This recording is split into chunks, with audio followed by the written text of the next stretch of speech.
यह कल्पना कीजिए कि आपके पैरों के नीचे की जमीन अचानक जोर जोर से हिलने लगे और विशाल लहरें समुद्र तट की ओर दौड़ पड़े।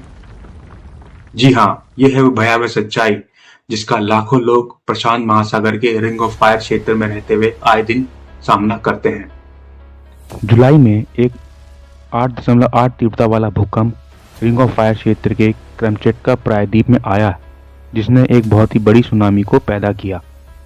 इस सुनामी से हालांकि इतना नुकसान नहीं हो पाया, बट उसके बाद सितंबर में भी 2 भूकंप इसी प्रायद्वीप में महसूस किए गए हैं, जो एक बड़े संकट की ओर इशारा कर रहे हैं। जुलाई में आई हुई सुनामी कामचटका प्रायद्वीप में 3 से 4 मीटर तक ऊंची थी। हवाई में यह 5 फीट और जापान में 2 फीट तक ऊंची रही। कामचटका भूकंप दूसरा सबसे बड़ा भूकंप माना जाता है, जापान में आए हुए 9.1 तीव्रता वाले भूकंप के बाद, जो 2011 में आया था और जिसने फुकुशिमा न्यूक्लियर डिजास्टर को जन्म दिया था। महत्वपूर्ण जानकारी यह है कि पिछले 20 वर्षों में ऐसे 5 भूकंप आए हैं जिनकी तीव्रता 8.5 या उससे ज्यादा मापी गई है, और ये सारे के सारे भूकंप सिर्फ और सिर्फ रिंग ऑफ फायर क्षेत्र में आए हैं। रिंग ऑफ फायर कोई साधारण इलाका नहीं है, बल्कि एक 40,000 किलोमीटर लंबी घोड़े के नाल के आकार की एक अग्नि पट्टी है जो पूरे प्रशांत महासागर को घेरे हुए है। यही वह क्षेत्र है जहां धरती के 75% से ज्यादा सक्रिय ज्वालामुखी हमेशा धधकते रहते हैं और 80% से ज्यादा भूकंप यहीं पे जन्म लेते हैं। इसी कारण इसे अग्नि पट्टी कहा जाता है या अग्नि का घेरा कहा जाता है। इस रिंग ऑफ फायर ने चिली, पेरू, मैक्सिको, यूएसए के कैलिफोर्निया, अलास्का, रशिया के Kamchatka peninsula, Japan, Indonesia, Philippines, Papua New Guinea और न्यूजीलैंड सरीखे देशों को अपने में घेरा हुआ है।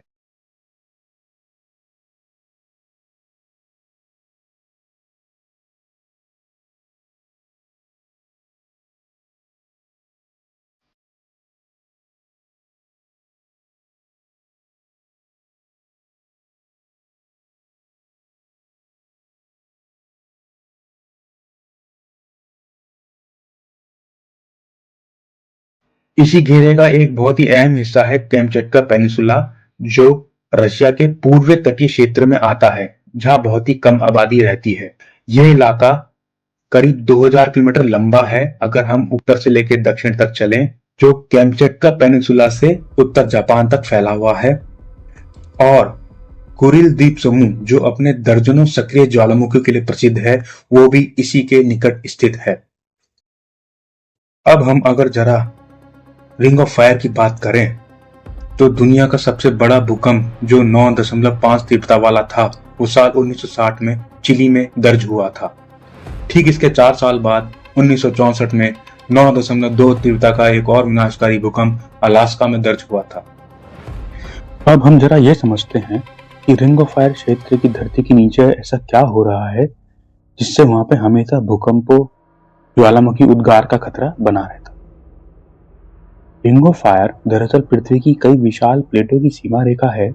इनमें शामिल हैं Pacific plate, Philippine sea plate, Cocos plate, Nazca plate और उत्तरी अमेरिकी, दक्षिणी अमेरिकी तथा इंडो ऑस्ट्रेलियाई प्लेटों के कुछ हिस्से। यहाँ पर मौजूद पैसिफिक टेक्टोनिक प्लेट लगातार अपनी सीमाएं लांघने की कोशिश में रहती है और कॉन्टिनेंटल प्लेटों से टक्कर खाती रहती है। साथ ही साथ इस पूरे घेरे में अनगिनत सबडक्शन जोन हैं। ये वह अदृश्य गहराइयां होती हैं जहां एक प्लेट दूसरी के नीचे धंसती चली जाती है, जिसके कारण भूकंप उत्पन्न होता है। अब सवाल ये उठता है कि सबडक्शन आखिर है क्या? तो यह वह भूगर्भीय प्रक्रिया, जियोलॉजिकल प्रोसेस है जिसमें पृथ्वी की एक भारी घनी प्लेट धीरे धीरे किसी हल्की प्लेट के नीचे समा जाती है। इस संघर्ष से जो तनाव, स्ट्रेस और विकृति, डिफॉर्मेशन प्लेट बाउंड्रीज पे पैदा होती है, वही एक दिन भूकंप बनकर धरती को झकझोर देती है। और यह बात तो और भी रोचक हो जाती है जब हम ये जानते हैं कि हिमालय का जन्म भी इसी सबडक्शन प्रक्रिया से हुआ है, बट एक काफी बड़े फर्क के साथ। अधिकतर सबडक्शन प्रोसेस समुद्र के नीचे होते हैं। हिमालयाज में ये प्रोसेस भूमि पर हो रहे हैं, भारतीय प्लेट हर दिन कुछ सेंटीमीटर की रफ्तार से यूरेशियन प्लेट से टकरा रही है। आइए धरती पे मौजूद कुछ अन्य भूकंपीय क्षेत्र के बारे में हम जानते हैं, जिसमें से पहली है एल्पाइन बेल्ट या एल्पाइन हिमालयन ओरोजेनिक बेल्ट। यह एल्पाइन बेल्ट इंडोनेशिया से प्रारंभ होकर भारत से गुजरते हुए अफगानिस्तान होते हुए तुर्की तक फैली हुई है। यह बेल्ट ज्यादातर भूमि पर फैली हुई है और विश्व का दूसरा सबसे बड़ा भूकंप प्रवण क्षेत्र है। यूनाइटेड स्टेट जियोलॉजिकल सर्वे के डाटा के अनुसार यह क्षेत्र विश्व में आने वाले सभी भूकंपों में से सिर्फ 15 से 17% ही योगदान देता है। क्योंकि ये एल्पाइन बेल्ट जनसंख्या के काफी निकट से होकर गुजरती है, जिस कारण ये बहुत ही विनाशकारी भूकंपों को जन्म देती है। हालांकि अधिकतर बड़े भूकंप समुद्र के नीचे ही उत्पन्न होते हैं, जबकि भूमि पर आने वाले भूकंप बहुत ही कम तीव्रता के होते हैं। बट चूंकि वो जनसंख्या के काफी निकट होते हैं, तो उससे जान माल का नुकसान बहुत ही व्यापक स्तर पर होता है। उदाहरण के लिए जुलाई में आए हुए कैमचटका पेनिनसुला के भूकंप से ज्यादा विनाश नहीं हुआ। वहीं अगर हम नेपाल की बात करें, जहां 2015 में 7.6 मैग्नीट्यूड का एक अर्थक्वेक आया था, उसने 15,000 से ज्यादा लोगों की जान ले ली थी। आइए अब हम जरा बात करते हैं तीसरे सबसे सक्रिय भूकंपीय क्षेत्र की, जिसका नाम है मिड अटलांटिक रिज। ये उत्तर से दक्षिण की ओर अटलांटिक महासागर में मध्य से होकर गुजरता है। इसका सबडक्शन जोन महासागर के बीचों बीच बहुत ही गहराई में और भूमि से काफी दूर स्थित है। यहाँ बहुत ही मध्यम तीव्रता के भूकंप आते हैं, जिनका प्रभाव न्यूनतम होता है। अब हमें जरा ये समझना चाहिए कि भूकंप की तीव्रता किस पर निर्भर करती है। भूकंप की शक्ति मुख्य रूप से उस भ्रंश रेखा फॉल्ट लाइन पर डिपेंड करती है, यानी पृथ्वी का वह पपड़ी या वह हिस्सा जहां टेक्टोनिक प्लेट आपस में टकराती हैं। जितनी लंबी फॉल्ट लाइन होगी, विनाश की संभावना उतनी ही अधिक होगी। अब तक दर्ज किया गया सबसे शक्तिशाली भूकंप रिक्टर पैमाने पर 9.5 तीव्रता वाला था। पृथ्वी द्वारा उत्पन्न की जा सकने वाली अधिकतम सीमा के लगभग बराबर माना जाता है ये भूकंप।